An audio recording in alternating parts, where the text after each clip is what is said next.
روایت میں آتا ہے کہ حضور اکرم صلی اللہ علیہ وسلم کے وصال مبارک کے تقریباً 10 دن کے بعد ایک اعرابی بیابان سے چل کر مسجد نبوی کے دروازے پر آیا۔ اس نے اپنا چہرہ نقاب سے چھپا رکھا تھا۔ وہاں پر موجود صحابہ کرام کو اس نے سلام کیا اور سرکار صلی اللہ علیہ وسلم کے وصال مبارک پر درد و غم کا اظہار کرنے کے بعد پوچھا کہ تم میں سے رسول اکرم صلی اللہ علیہ وسلم کے وصی کون ہیں؟ حضرت ابو بکر رضی اللہ تعالی عنہ نے حضرت علی رضی اللہ تعالی عنہ کی طرف اشارہ کیا۔ ان دنوں حضرت علی رضی اللہ تعالی عنہ ابھی بالکل کڑیل جوان تھے، چنانچہ وہ حضرت علی رضی اللہ تعالی عنہ کی طرف متوجہ ہوا اور انہیں بطور خاص سلامی دی۔ حضرت علی رضی اللہ تعالی عنہ نے جواب میں فرمایا وعلیکم السلام یا مضر۔ یہ جواب سن کر حضرت ابو بکر رضی اللہ تعالی عنہ اور دیگر صحابہ کرام رضی اللہ تعالی عنہ بہت حیران ہوئے۔ اعرابی نے کہا آپ کو میرا نام کیسے معلوم ہوا؟ حضرت علی رضی اللہ تعالی عنہ نے فرمایا مجھے رسول اللہ صلی اللہ علیہ وسلم نے پہلے ہی خبر دے دی ہے اور تمہارے حال کی کیفیت مجھے بتا دی ہے۔ اگر تم چاہتے ہو کہ میں نے حضور صلی اللہ علیہ وسلم سے جو کچھ تمہارے بارے میں سن رکھا ہے بیان کروں تو مجھے کوئی دریغ نہ ہوگا۔ اعرابی نے کہا آپ کا نام کیا ہے؟ آپ رضی اللہ تعالی عنہ نے فرمایا علی بن ابی طالب اور میں رسول خدا کا چچا زاد بھائی ہوں۔ اعرابی نے کہا الحمدللہ۔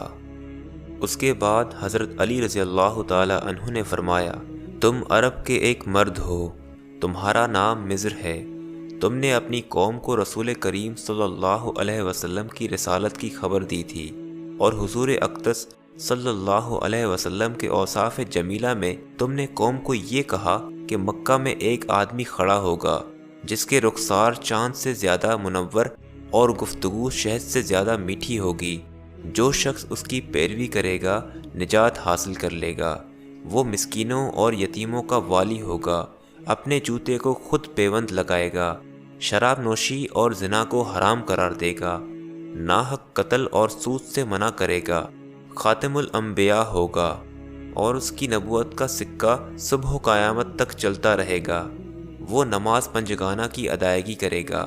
اے لوگو اس پر ایمان لے آؤ اور اس کی تصدیق کرو۔ جب تم نے اس امر کی طرف انہیں رہنمائی کی تو انہوں نے تیرے ساتھ ظلم و ستم کا سلوک کیا اور تجھے قید میں ڈال دیا۔ پھر جب حضور نبی آخر الزماں صلی اللہ علیہ وسلم کا وصال ہو گیا اور تیری قوم کو سیلاب سے ہلاک کر دیا گیا اور تجھے قید خانے سے خلاصی حاصل ہوئی، پھر اس کے بعد تیرے کانوں میں غیب سے یہ آواز پہنچائی گئی کہ اے مضر، اس نبی آخر الزماں خاتم پیغمبراں محمد صلی اللہ علیہ وسلم کا وصال ہو گیا اور تو ان کے صحابہ کرام میں سے ہے، مدینہ منورہ کی طرف جا اور ان کے روضہ انور کی زیارت کا شرف حاصل کر۔ تو پھر تو منازل طے کرتا ہوا اب یہاں آن پہنچا ہے، کیا یہ امر واقعہ نہیں ہے؟ جب اعرابی نے یہ ساری باتیں سنی تو اس کی آنکھوں سے اشکوں کا سیلاب چھلک اٹھا اور شوق سے کہنے لگا کہ اے علی، آپ کو اس واقعے کی خبر کیسے ہوئی؟ حضرت علی رضی اللہ تعالی عنہ نے فرمایا کہ مجھے حضور نبی کریم صلی اللہ علیہ وسلم نے اس کی خبر دی اور فرمایا تھا کہ میرے وصال کے بعد مضر میری قبر پر آئے گا، تم جب اس سے ملو تو میرا سلام اسے پہنچا دینا۔ مضر نے جب حضور اکرم صلی اللہ علیہ وسلم کے سلام کی خوشخبری سنی تو خوشی سے آگے بڑھ کر حضرت علی رضی اللہ تعالی عنہ کے سر مبارک کو بوسہ دیا۔ اس کے بعد اس نے کہا کہ مجھے آپ رضی اللہ تعالی عنہ سے کچھ سوالات کرنے ہیں، کرم ہوگا اگر آپ ان کے جوابات عنایت فرما دیں۔ حضرت علی رضی اللہ تعالی عنہ نے فرمایا کہ تم جو چاہو سوال کرو، تمہیں اس کی اجازت ہے۔ مضر نے کہا اے علی، وہ کون سا نر ہے جس کا نہ باپ ہے نہ ماں؟ وہ کون سی مادہ ہے جو بغیر ماں باپ کے موجود ہوئی ہو؟ ایسا رسول جو نہ جن سے ہو، نہ انسان سے اور نہ فرشتوں سے، نیز چوپایوں اور درندوں میں سے بھی نہ ہو۔ ایسی قبر جس نے قبر والے کو اپنے ساتھ سیر کرائی ہو، ایسا حیوان جس نے اپنے ساتھیوں کو ڈرایا ہو، ایسا جسم جس نے ایک بار کھایا پھر کبھی نہ کھایا، زمین کا ایسا حصہ جہاں ایک مرتبہ سورج چمکا اور پھر آج تک نہیں چمکا اور نہ قیامت تک چمکے گا، ایسا پتھر جس سے زندے کی پیدائش ہوئی، وہ عورت جس سے 3 ساعت میں لڑکے کی ولادت ہوئی، 2 ساکن جو حرکت نہیں کرتے، 2 متحرک جو ساکن نہیں ہوتے، 2 دوست جو کبھی دشمن نہیں ہوتے، 2 دشمن جو کبھی دوست نہیں ہوتے، شے کیا لا شے کیا ہے، رحم میں سب سے پہلے کس عضو کی شکل بنتی ہے، قبر میں سب سے آخر میں کون سی چیز فنا ہوتی ہے۔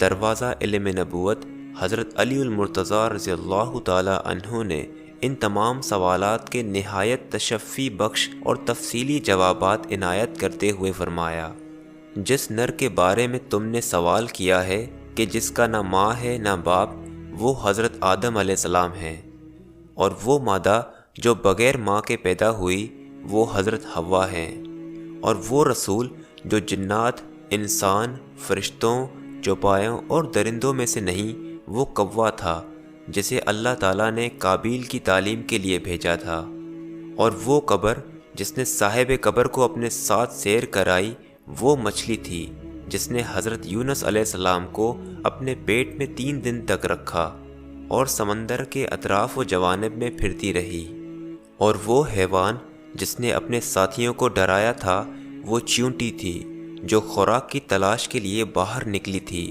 اسی دوران دوسری چیونٹیاں ایک ستون پر چل رہی تھیں جو حضرت سلیمان علیہ السلام کے سر کے اوپر تھا۔ اس نے اپنی قوم سے خطاب کرتے ہوئے کہا کہ خبردار تمہارے گزرنے سے مٹی نہ گرے ورنہ اللہ کا پیغمبر تم سے تکلیف اٹھائے گا۔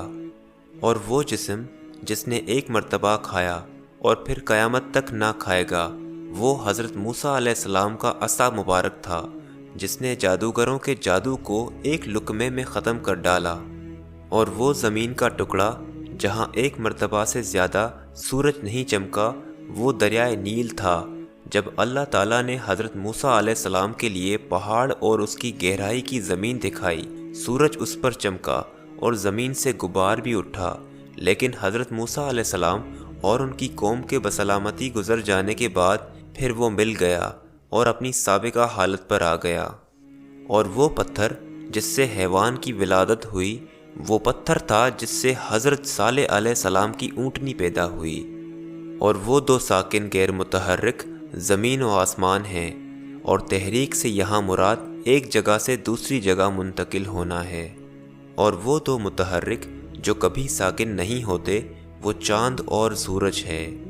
اور وہ عورت جس نے 3 ساعت میں بچہ جنا، حضرت مریم علیہ السلام تھی کہ 3 ساعت میں ان سے حضرت عیسیٰ علیہ السلام کی ولادت ہوئی۔ اور وہ دوست جو کبھی ایک دوسرے کے دشمن نہیں ہوتے، وہ جسم اور جان ہیں۔ اور وہ 2 دشمن جو کبھی دوست نہیں ہوتے، وہ موت اور زندگی ہیں۔ شے مومن ہے اور لا شے کافر ہے۔ احسن و اشیاء صورت بنی آدم ہے۔ رحم میں سب سے پہلے جس چیز کی شکل بنتی ہے وہ شہادت کی انگلی ہے، اور قبر میں سب سے آخر میں جو چیز فنا ہوتی ہے وہ بندے کے سر کی ہڈی ہے۔ مضر نے جب حضرت علی رضی اللہ تعالی عنہ سے اپنے سوالوں کے نہایت تفصیلی جوابات سنے تو خوشی سے جھوم اٹھا اور آپ کی پیشانی مبارک کو بوسہ دینے